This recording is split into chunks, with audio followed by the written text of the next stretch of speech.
Wow, what an amazing sunrise. I had second thoughts about getting up at 5 a.m. on a beach holiday to see it, but like all sunrises, they're worth the effort. It was absolutely magic. It's about 6 a.m. in the morning now, and I'm sitting here at the beautiful Sailing Club in Mui Ne, just meters from the beach. Welcome to the Bureau Live. I'm Matt, the Bureau Chief, and I've got a pretty cool video coming up for you. We're going to feature, of course, the Sailing Club here. We're going to look through some rooms, and I'm going to talk a little bit about my experience here. And also, I'm going to chat to young Lee. He's a kite surfer, and at the resort here, they have a kite school. So I'm going to chat to him a little bit about how to do it, a little bit about his background and the future of kite surfing here in Mui Ne. Believe it or not, it's a really windy part of the world, but in the mornings like this, it's dead calm. It's absolutely beautiful, and then it blows up later in the afternoon when the kite surfers come out. So I just need to remind you that this isn't actually live. We're pre-recording this, and I'll be in the chat just here in the live chat box. If you're watching on desktop, I think on mobile you'll be down there. Now, if you watched last week, I gave you a little bit of information about Mui Ne, but I'll just recap a little bit. The village, or the strip along here, is about 230 kilometers, almost directly east of Ho Chi Minh City, and it takes about 4 or 5 hours by bus to get here. You can get here other ways. You can get here by the train, and I've done that a few times, and those times I actually put my motorbike on the train, so I brought it up with me, and then the train stops at Phan Thiet train station a little bit out of town, and then it's probably about 20 or 30 minutes depending on how fast or slow you drive. I'm pretty slow to get to here, which is Ham Tien, and just to my left up here where the sun's coming up to the east is the point, and is where Mui Ne village is and the market. That's around about 10 kilometers from here. And to my right, sort of heading south, is the township of Phan Thiet, which takes about 10 or 15 minutes or so. It's an important fishing area, and it's famous for Mook. We call it Mook. I can't really think of the word in English at the moment. What is it? Squid. It's quite famous, and at night time when you're sitting here, you can see the lights of the fishing boats out on the water, out on the horizon there. And I'm told that this year has been a bumper year, and I'll talk a little bit about the barbecue that we had last night here at the Sailing Club. But it was fantastic. The squid was just some of the best that I've had ever. It's also obviously a very important tourism area as well. Pre-pandemic, it was extremely popular for local and international tourists, given that it's not far from Ho Chi Minh City, just 230 kilometers or so away. It's great for weekend sort of not staycation, but weekend trips away. And also it's not too far from Nha Trang. Nha Trang is probably about 3 or 4 hours drive up the road, again depending on how quickly you drive. It's also important as an agricultural centre. Most of Vietnam's dragon fruit is grown here, and I believe the French introduced them to Vietnam when they were here. And as it turns out, the area, Mui Ne, has its own sort of special microclimate, which makes it perfect for that. Just talking about activities as well, I've just reminded myself, generally there's hot air ballooning as well, and the sand dunes are about 15 or 20 kilometers away, and you can actually hot air balloon over them. You can ride motorbikes over them and all that kind of stuff. We're not going to do that on this trip. Unfortunately though, the area has been a little bit devastated by the pandemic. Just going down the main street here on Nguyen Dinh Chu, if you go the length of it, there are a lot of shuttered shops, not all of the resorts are open yet. In fact, the one next door seems to be closed at the moment. But hopefully things will change soon. I believe there should be some sort of decision in the next week or so, and March 15 was slated by the government as the date that international borders will open, but at the moment we're not too sure. So keep an eye out for that. I think in my last video I mentioned that I usually go to the Vietnam government portal just to keep up to date and to keep up to date with official news releases. But even though things have been pretty devastating for the last 2 years for tourism, the good news is that there's a new expressway that's due to open this year or next year. And also the new Long Tan Airport, which is not too far away from here, will be opening who knows when, but hopefully in this decade. And there's also a local airport as well. I didn't get too many opportunities to head out around. I stayed mostly in the resort here at the Sailing Club, and but I still managed to get to a few places, and I want to give a shout out to the places that I went to because they were really good, and I'm assuming there are many, many more. I'd love to come back and check them out, but one of the places I went to was Mot Nang Seafood. I went there with Steve-O the other day. He was with me for a little while, and we had some really great squid and some nice shrimp. It was reasonably priced. It was right on the water. Of course, I'll leave these names in the description below just so you can follow up, and I might put a map there as well. But it's called Mot Nang Seafood, right on the water, and it's also part of this small kind of, I don't know what you call it, like a co-op or something like that, which is called Pit Stop. And there's Mexican food there, and there's coffee there and stuff like that. We also went for a walk one day and we discovered Cocoa Beach, and I've found out that there are 2 Cocoa Beach properties, and the one I'm talking about is much further up the beach. From here it's probably about 6 or 7 kilometers away, but it's a very quiet local place, small beach. The beers are 20,000. You can sit there and chill out, have a swim. There's actually some sand out on the beach there where you can lie under a coconut tree and just relax or something like that. Take some nice photos. Unfortunately, not all the beach at the moment you can walk along because they're actually renewing the breakwaters, the small breakwaters or the walls that they've got to stop the erosion of the beach. They're dotted along. During the day or during low tide, there are diggers that are working on that. So you can't actually walk the full length, but there's still plenty of beach here and the waters are clean. Another place was Chameleon. It's a cool looking place. Obviously very quiet at the moment, but they've got an awesome outdoor area. And it looks perfectly set up for bigger groups.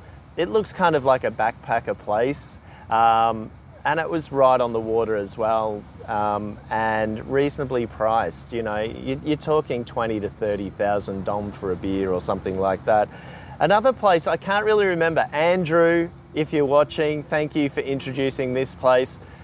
It was a goat barbecue place, so I'm gonna have to get in contact with him, and it's his favorite goat place. And before you screw your nose up, look, it was excellent, reasonably priced again, super popular, and it's further up the street from here. It's quite a way, but as I said, I'll try and find the address for you. Highly recommend it, especially local people. They'll love goat, and it's a good way to get out and mingle with the locals rather than just staying in your resort all the time. Yeah, so as I said, most of them are this way along the beach here, and I'll put directions and names in the description. Okay, and now to my interview for this video. I interviewed Lee. He's a 31-year-old kite surfer from this area. In fact, he learnt just up the road here, and he's an instructor at the Sailing Club's Kite Surfing School just to the the side here, and you can learn right off the beach. So here's my interview with him.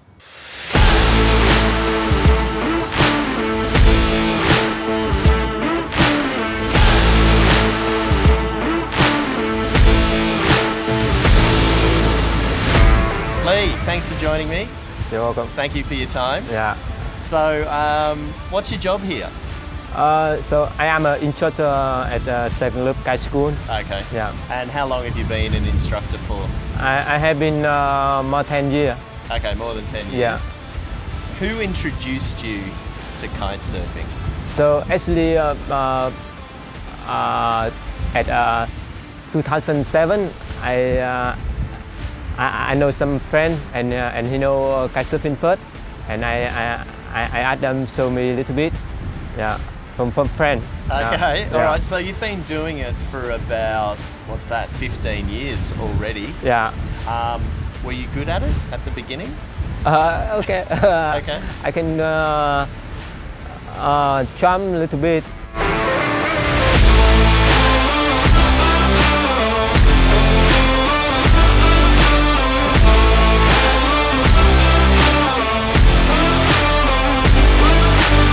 At the beginning, Yeah. could you swim? Yeah, You were a swimmer yeah. already. Yeah. Okay. When I was younger, I can swim. Yep. Yeah. What makes Mui Ne so special for kite surfing? There are many things make the Mui Ne special and popular for kite surfing. The first, maybe the weather very warm. Yeah. And the wind is good for every day. Yeah. So is it windy every day? No, not too windy, but the wind strong enough for we do the kite surfing. Okay. Yeah, and also we have the very long beach and very long. Right. Yeah, and the clean water. Yeah, and also there are many resorts. Yeah, very close with the beach. That's why when you come to holiday in Mui Ne, you can enjoy the restaurant and look in some people they kiting. Yeah, Yeah, usually there's a lot. Yeah. You know, at the moment, quiet, but I'm sure when international travel increases and starts and increases, you'll see a lot of kites getting around here. Yeah. It's difficult to swim, actually.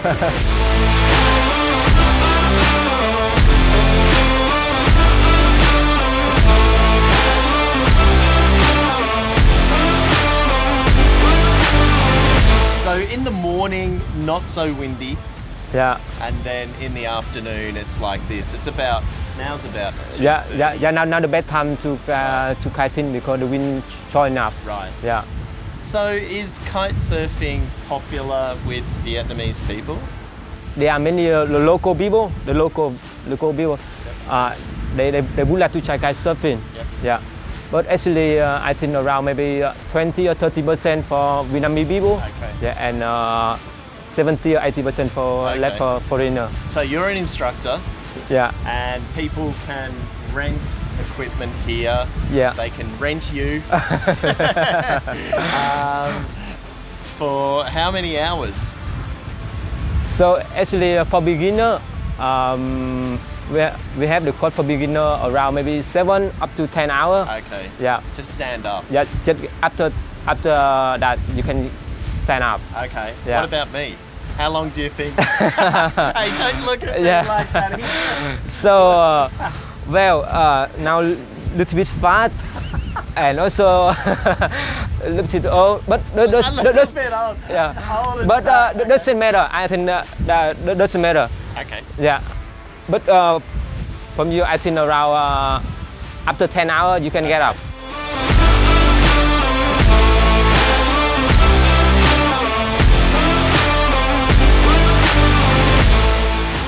Maybe 10 hours. How much per hour approximately for an instructor and for the gear?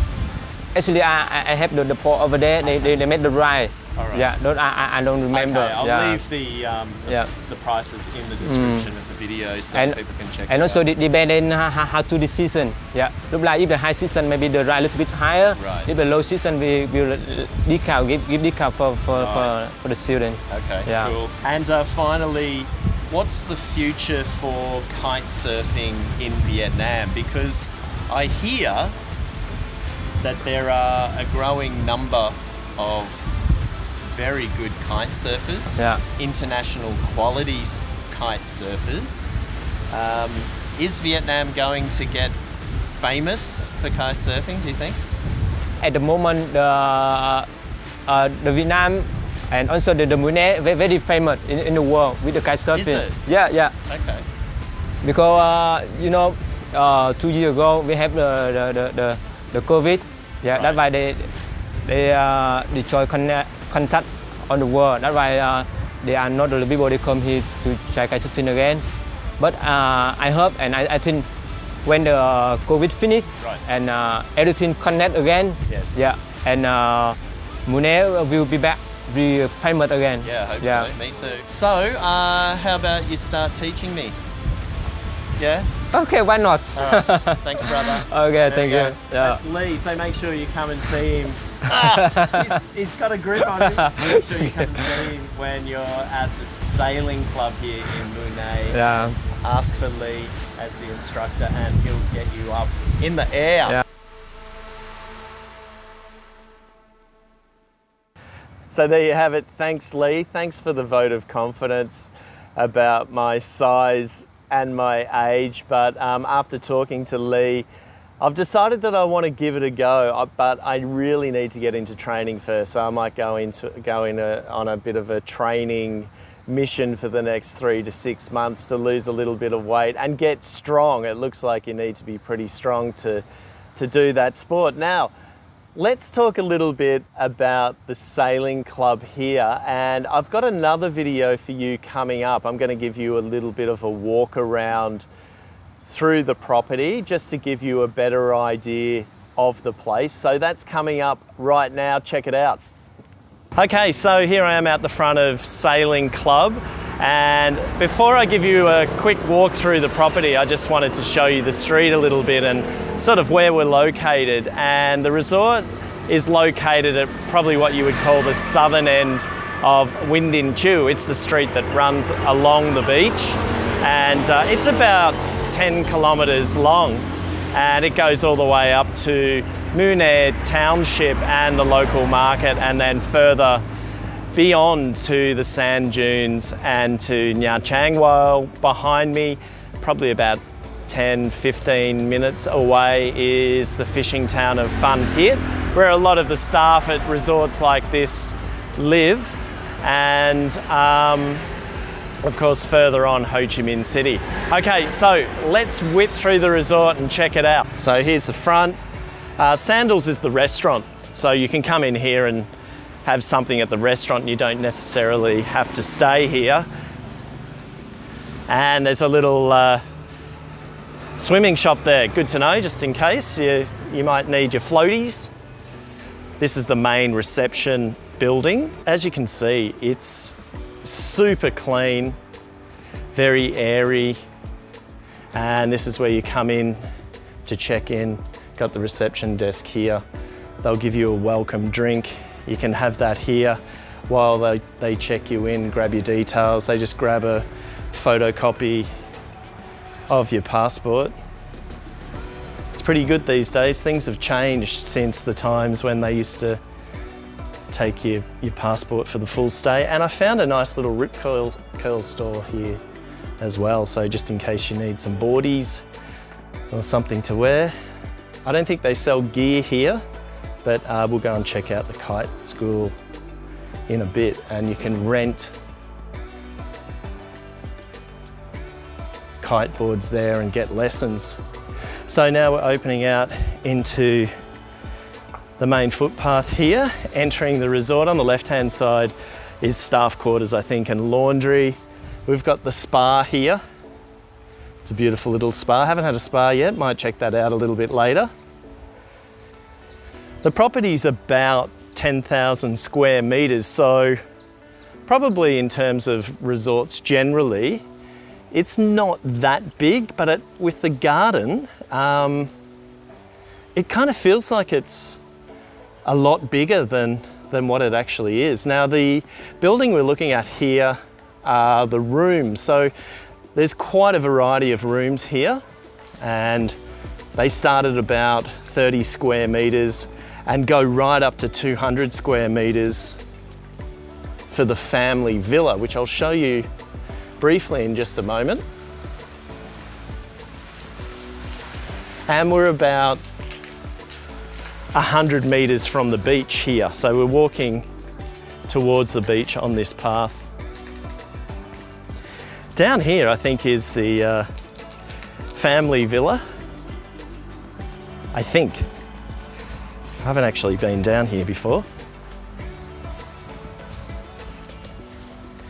And this one here is about 200 square meters, and I think you can have, I think there are 4 bedrooms, and you can have up to 8 adults stay here at a time. But as you can see, the gardens are awesome, and clearly during the sort of 2 years of the pandemic, the resort has kept their gardeners on and their maintenance staff, because it looks immaculate. The first time I stayed here was around about 10 years ago or more, 12 years ago, and I've stayed here a couple of times since, and it just looks new. I think they're more rooms, those ones. They're classified as rooms. But just take a look at the garden. Incredible. And I'll just swing around to where we're staying. And this is another lovely little garden here. And our room is number 33, just ahead of us there. And it's 43 square meters, I believe. And I'll show you some footage of that inside right now.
Okay, and let's continue on.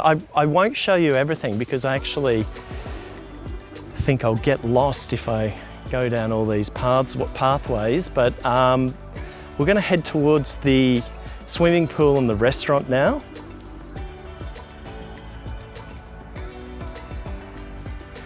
But look at this, beautiful, absolutely beautiful, beautiful weather.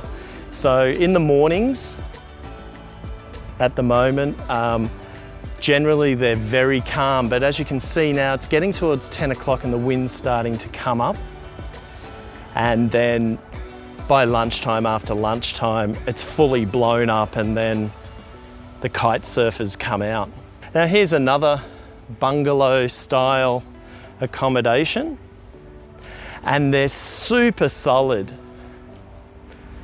Their construction is solid. You can't hear anything really. You can hear the ocean at night a little bit, but generally speaking, they're beautifully made, beautifully finished as well. And then we'll come down here to the pool and restaurant area right near the beach. And people are having brekkie. We've got plenty of footage of that.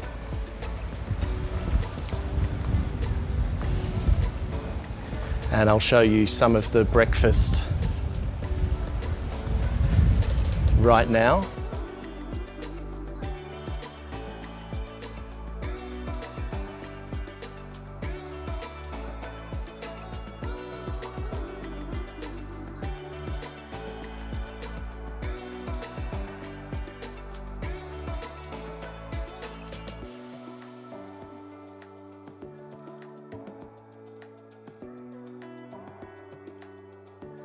Already the wind's come up. We were here for breakfast earlier and it was very calm, but as you can see out there in the ocean now, they're starting to get a bit of chop out there. And this is the dining room. It's very spacious.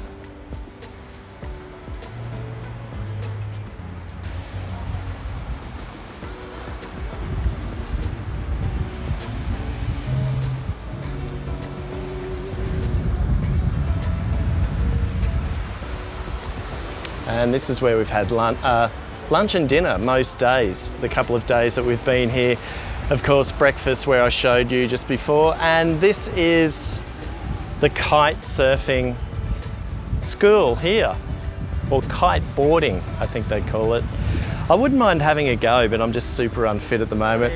Joe, how are you? Are you good? And out onto the beach every morning.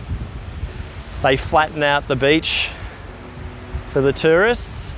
And as you can see, it's probably just 10 o'clock. And it's super sunny. The wind has come way up, even since I started this video. And here's the beach bungalows as well.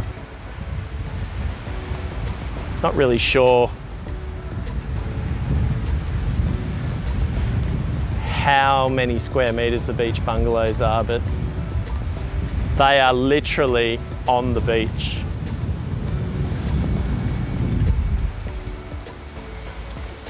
And back to the pool.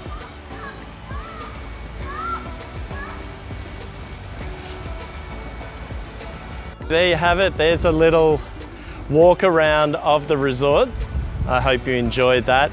And yeah, keep it in mind if you want a little escape from Ho Chi Minh City or you want a week away. This is probably a perfect village and resort to do it. And the beach is beautiful, the water's awesome. I think I'm gonna go for a swim. Catch ya.